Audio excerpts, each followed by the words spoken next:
My name is Jillian Perrick, and I'm a lover of all things orange chocolate. Think One Tree Hill is way better than the OC. And as a person who stutters, I hope to one day inspire women with invisible disabilities to overcome their limiting beliefs and start the business of their dreams, just like I did. I'm a mindset coach specializing in imposter syndrome, helping women beat their inner imposter using neurolinguistic programming, hypnosis, and time techniques. And this is the From Imposter to Empowered podcast.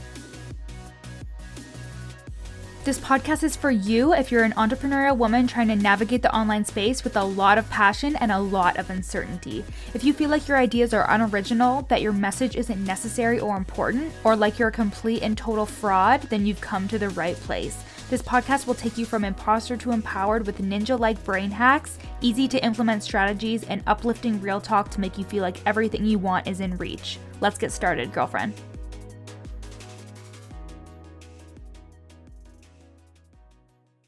Welcome back to the pod, everybody. Today's episode is sponsored by the Lazy Entrepreneur's Morning Routine, which is the planner/journal of your dreams.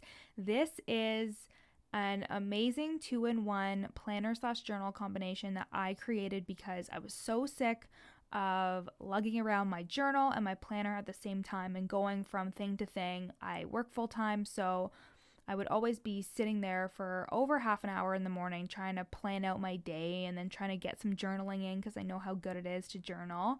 And when I first started journaling, I also never knew what to journal about, which led to me always thinking I had to journal about bad stuff. It's such a long story, but I basically created the Lazy Entrepreneur's Morning Routine because I wanted these things to be a collaborative effort in the morning and for it to be an easy transition between planning out your day and your tasks and your appointments and setting your goals and then listing out 3 things that you're grateful for and then moving into a journal prompt that will help get the blood flowing, help get you thinking, and help you really start to uncover those subconscious beliefs that may be holding you back in your business or even just in your personal relationships and in your life. So for example, today I had a journal prompt that was related to my beliefs about money, and I actually uncovered something that I didn't expect to uncover. And now I can't wait to talk about it with my coach because all these beliefs, which we're going to talk a lot about beliefs today, but these beliefs are ingrained in us at such a young time, even in terms of like the womb. Sometimes we can develop beliefs.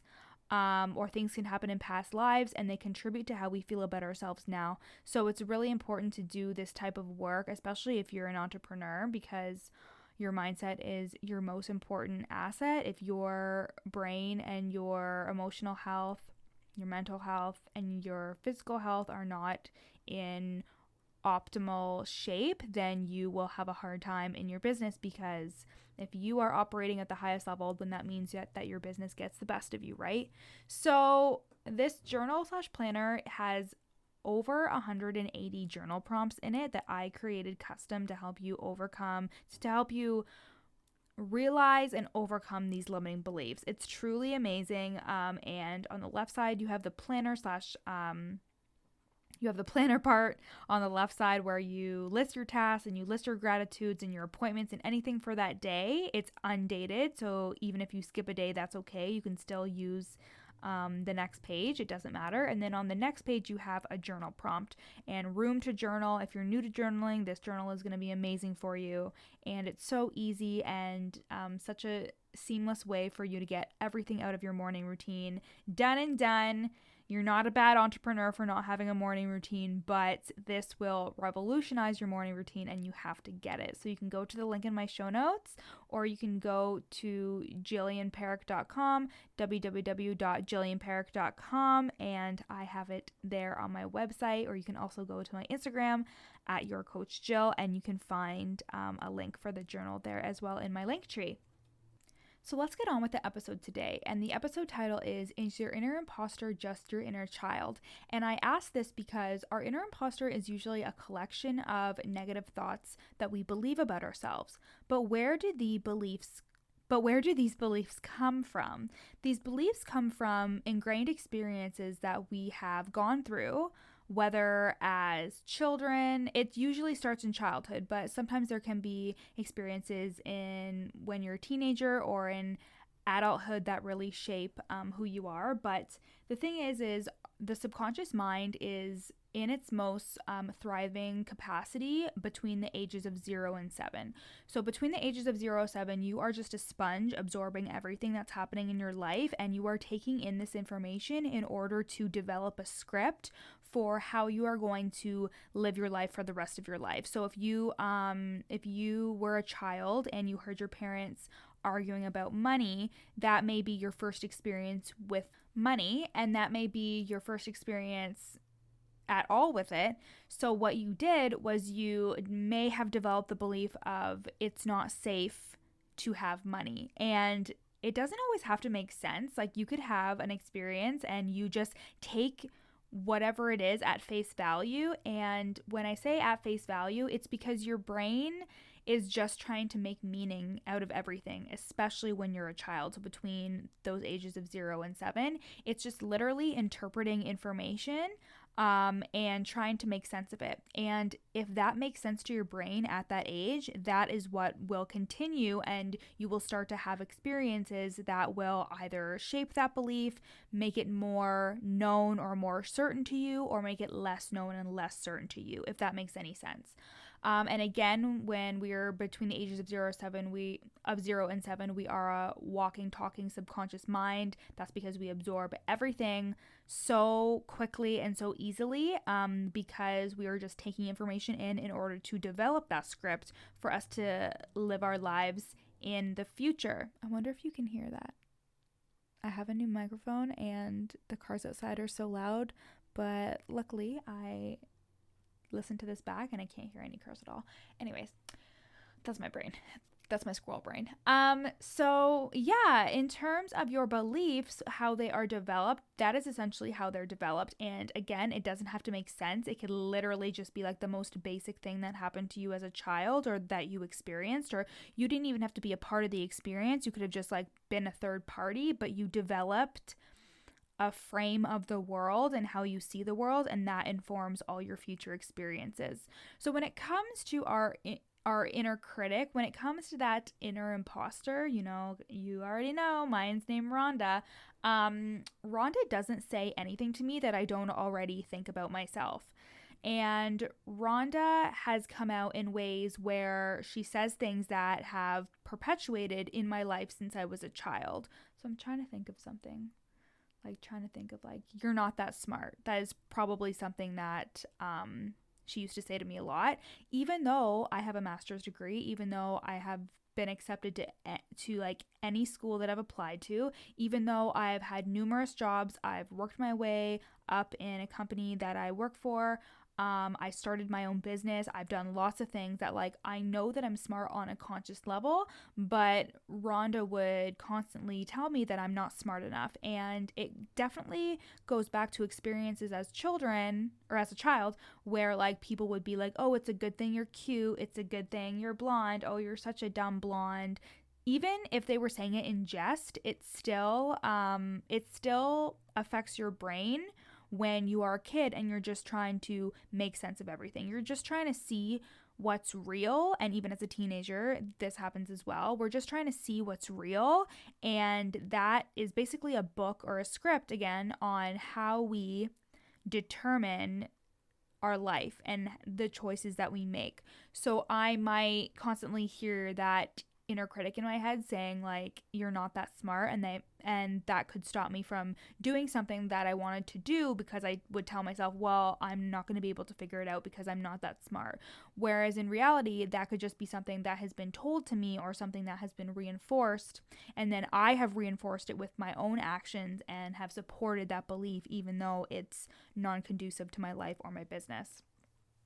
So when I say that these beliefs come from childhood and how we can identify them, the biggest thing is to journal, for sure. I definitely have uncovered a lot of beliefs about myself that I didn't even realize, that once I wrote them down on paper and I saw them, or I talked about them with my therapist or my coach, I was like, oh wow, this is a belief that I have just developed and that I truly believe is true.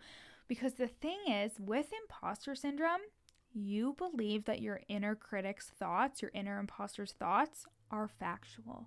You believe that these are just facts and this is reality, this is your life, And then you're just basically trying to fight off these thoughts, and you're trying to convince everybody that you're somebody that you're not, or you're trying to convince everybody that these thoughts are not true, even though you're the only one saying them to yourself. So this might look like trying to like overcompensate for a job because you're constantly telling yourself, I'm not smart enough. So you overcompensate on a group presentation or a project or something at work because you're trying to prove to people how smart you are, even though they may not be questioning your intelligence at all. Like, they might definitely think that you're super smart, and you're just working off of the thoughts that you're having in your head. And I wanted to kind of bring this to your attention because our inner children are always just wanting to be seen and validated. And our inner child is always just wanting to be loved and to be supported, and we just want attention. If you are somebody that like wants attention and you feel bad about it, I wonder if I'm so sorry, I've been sick for the past couple weeks, but if you are somebody who constantly is seeking attention or validation, I would encourage you to do some work around your inner child, because a child is just wanting to be seen, like I said, and wanting to be validated. And when we don't feel that way, that's when we have the thoughts that kind of imprint in our mind, or that our inner imposter permeates our mind with, because we're not getting that visibility or that validation that we're craving. And it can make us do things that are very unfavorable. So it's just like a toddler not getting any attention and then throwing a temper tantrum and smashing something. You might not throw a tantrum and smash something, but you might get frustrated. You might lash out at a partner, or you may procrastinate in your business. You might throw a pity party because you feel like nobody wants your services. It's all the same. We're literally all just like walking, talking children. I remember seeing this image, and it was, I think it was from Burning Man, and it was like two adult statues, but they were kind of like see-through figurines, and they were facing back to back of each other, so they weren't looking at each other. It looked like they were almost like angry with each other, but inside the figurines, the figurines were children, and the children were face to face looking at each other, holding their hands up to each other. And it was just like, oh, I really wish I could show you guys this visual, but it was really a visual representation of the fact that like we are all just children on the inside trying to be seen and heard and validated and loved, and our ego can really get in the way of that happening. Because we believe that if we put ourselves out there, if we take a risk, if we do X, Y, Z, then that means that we could be hurt. And being hurt to a child is pretty detrimental to them, and we're very aware of our emotional states. And if we know that we don't act favorably when we're upset, or when, so like you might eat a lot when you're in a bad mood or when you're sad or something. So you might do that, and so you might know, well, if I get rejected by this client, or if I try and do something and I fail, I know that it's not going to be good for me, so you subconsciously avoid doing anything like that. And that can include putting yourself out there with people as well. I have a client who said that she's afraid to pitch to people for discovery calls, like for free calls in the DMs. And it was basically around her wanting to be liked. Like, she had the belief that people won't like her anymore if she pitched to them in the DMs. And that comes from your inner child. That comes from a place of wanting to be liked and loved, and it's all the same at the end of the day.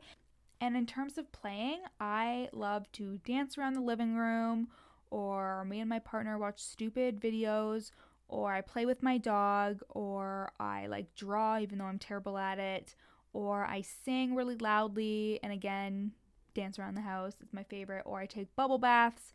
Like, I try and play as much as I can, because that helps me really get in touch with the whole meaning of life, and the whole reason why we are doing this, why we are on this entrepreneurial journey, and why we're doing the things that we're doing, is because we want that financial freedom so we can play more. Essentially, at the end of the day, you want that freedom so you can support your family, support yourself, and that you can play and have fun and have experiences that you can make memories with. So I hope you love this episode, and don't forget to grab the Lazy Entrepreneur's Morning Routine at the link in my show notes. You can get $10 off with the code BOSSBETCH, which is on the website when you click on it for spelling purposes. And I can't wait to see how amazing your journal prompts come out, and please tag me at Your Coach Jill when you get the journal. I'll see you guys later. And we did an amazing technique on her called the single belief change. During my VIP session with her, I did that technique on her, and it was amazing. And she was like, this kind of feels silly now. And it is silly because we are all just wanting to be liked and loved, so it makes so much sense that your inner child would try to prevent you from doing that because, again, our ego can get in the way. And I want you to think about how you are serving your inner child on a daily basis, and if ego is getting in the way of being who you truly are and saying what you truly think. Because if you dig deep and you try and figure out why you do the things you do or how you defend yourself, it's usually either ego or your inner child. And how I wanted to end this episode too was talking about nurturing your inner child. So how can you do this? You can play more. You can be more, and you can really engage in things that help nurture that inner child inside of you, like doing the work. If you feel like you are super reactive, if you feel like you never get what you want, the world is against you, that is some inner child shit coming up. And the best thing you can do for yourself is work on it, journal, go to therapy, talk with your partner, ask for your needs, and ask the people in your life to give you what you need to emotionally survive, and then look at everybody in your life as well and see how you can nurture their inner child too.